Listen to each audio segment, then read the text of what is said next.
Okay, this is lesson 13. We continue with while loop. But before having a new topic, let's solve that question I gave you in the previous lesson. Print all odd numbers from n to m. And this was our assumption, n less than m. Or if you want to include m, you can say n less than or equal to m.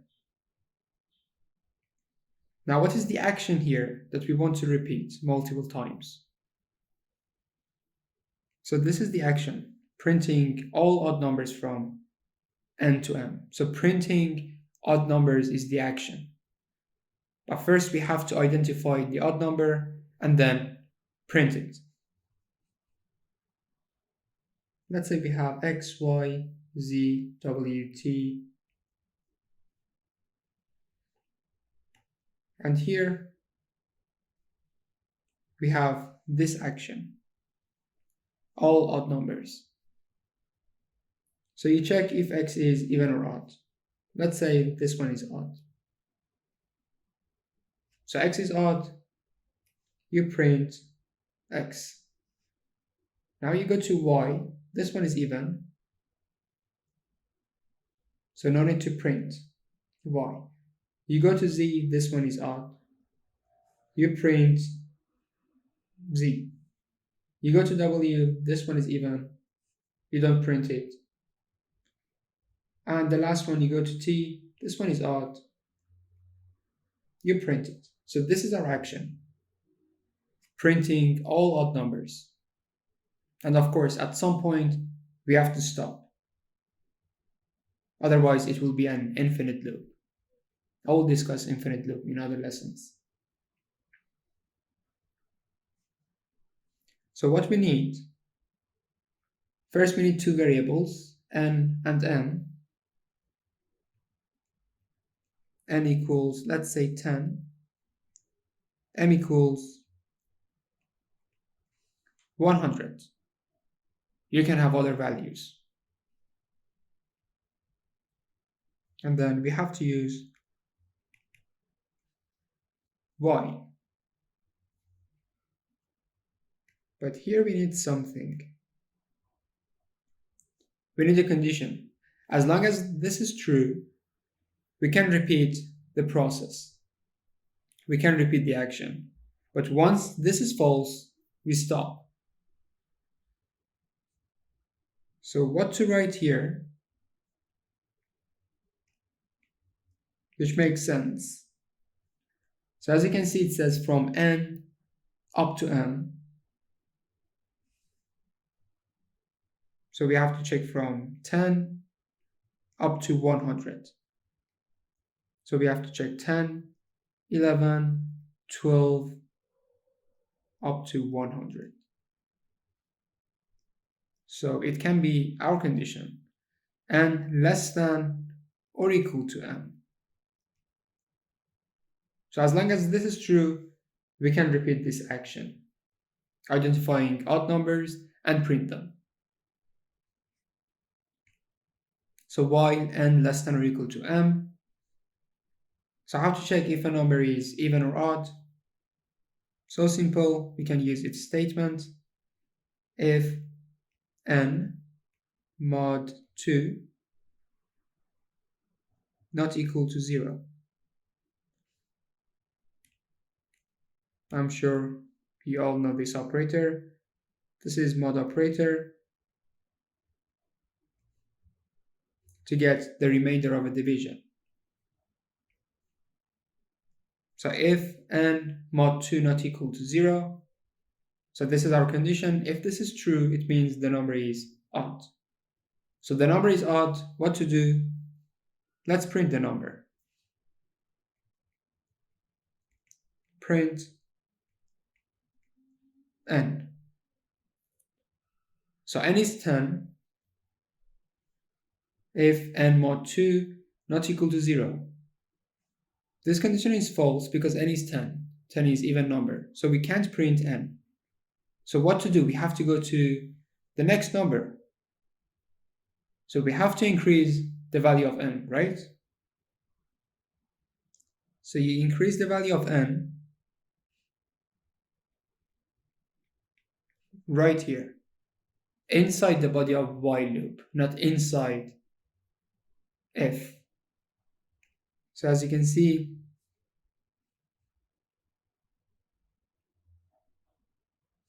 we have if, and then we've got indentation. So here we don't have any indentation, this part, we don't have any indentation because this part n plus equal 1 does not belong to if, it belongs to while loop. And of course we have indentation here. So be careful about indentation. So n plus equal 1 belongs to while loop. So after each iteration or after each action, you increase the value of n. N becomes 11. So you go back to your condition, 11 less than or equal to m. Yes, this one is true. If 11 mod 2 not equal to 0, is it true? It is true. 11 is an odd number. And then you print number 11. And then you increase the value of n by 1, n becomes 12. And you repeat this process. So at some point you get 100. 100 mod 2 not equal to 0. This is false. You don't print 100. N becomes 101. You go back and you check if the condition is true or false. 101 less than 100. This is false, so it means you have to stop the while loop. So 101 less than or equal to 100. This is false. So this one is false, you stop. Or you can say you terminate the while loop.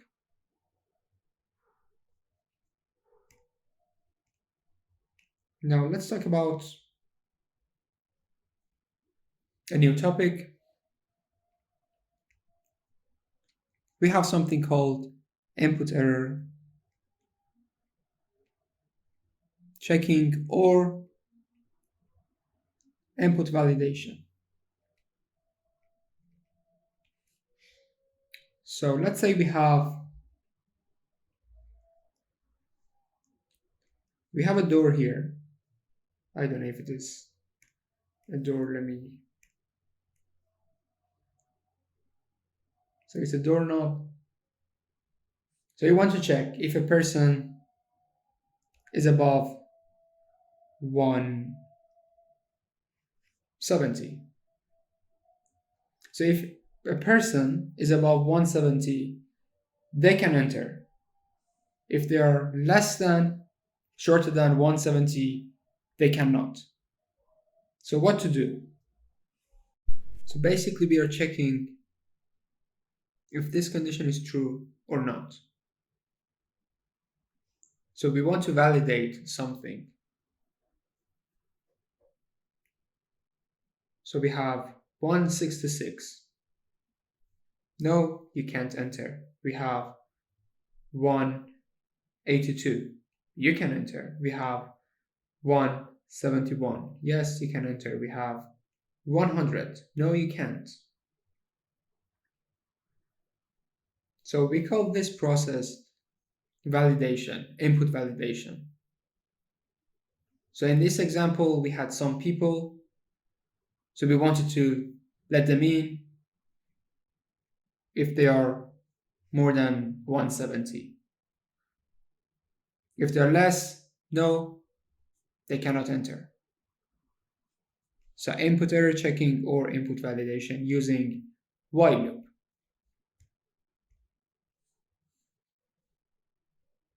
So let's say we need only negative numbers.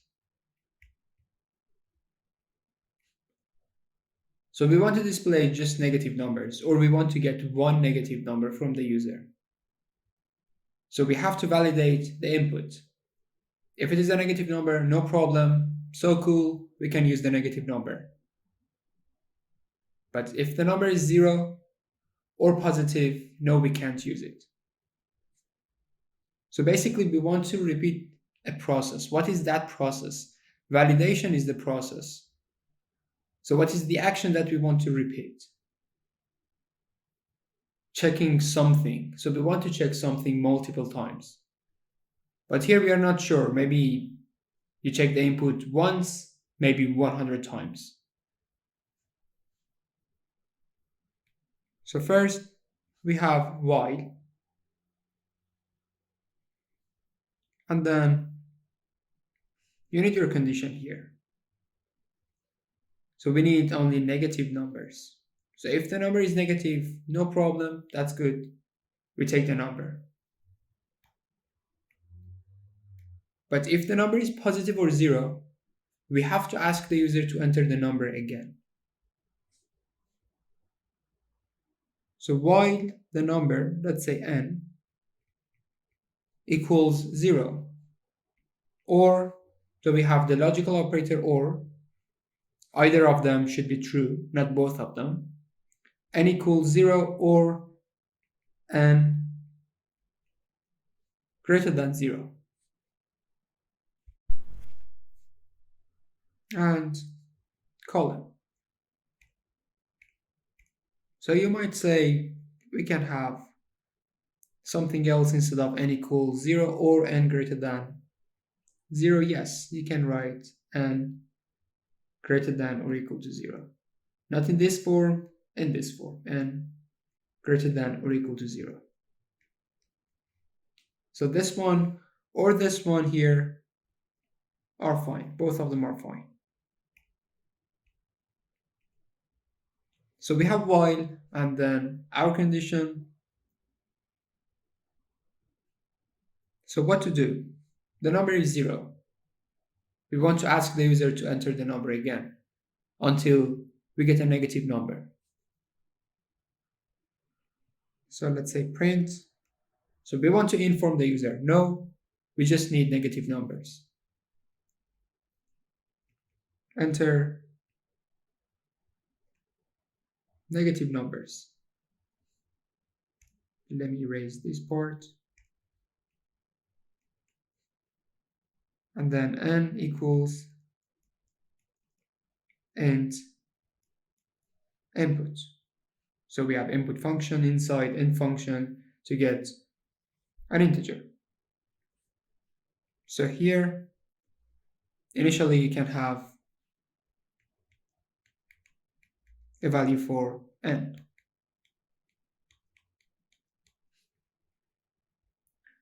So let's see what's happening here.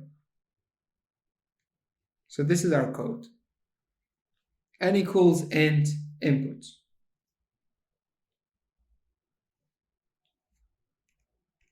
Let me change the color. So let's say n equals 5. So this is the initial value of n, 5. Now we have the condition. 5 greater than 0. Is it true? This one is true. So you can see, now we are validating the input. So the condition is true. Now print enter negative numbers. Now the user should enter a negative number because we need negative numbers, not positive. Now here, the user is asked to enter a number. So let's say 22. So this is the value of n. So basically we are overwriting the value of n, and n becomes 22. So we are here. Now we have to go back to while statement. 22 equals 0, no, or 22 greater than 0. Is it true? Yes, 22 greater than 0. This one is true. So as you can see, we are validating. and then print enter negative numbers. Okay, now we are here. The user enters 0. So we overwrite the value of n, it becomes 0. So look, I'm going back to while loop, to while statement, n equals 0. 0 equals 0. Yes, this one is true. We have or, no need to check the other one. This one is true. And then print enter negative numbers. So as long as this condition is true, we have to enter the body of while loop and we have to do something. We have to execute some statements. So 0 equals 0. Yes, this one is true. N equals int input. Now let's say the user enters minus 35. So we have minus 35. We are not done yet. So let me change the color. We go back. Minus 5 equals 0. Is it true? No, this one is false. Minus 5 greater than 0. Is it true? No, this is false. We have false or false. The answer is false. So no need to come here again. We got the number, minus 5. Because this is what we wanted, just negative numbers. So this is the way to validate an input. Is it always negative or positive? No, you can validate whatever you want, any type of input.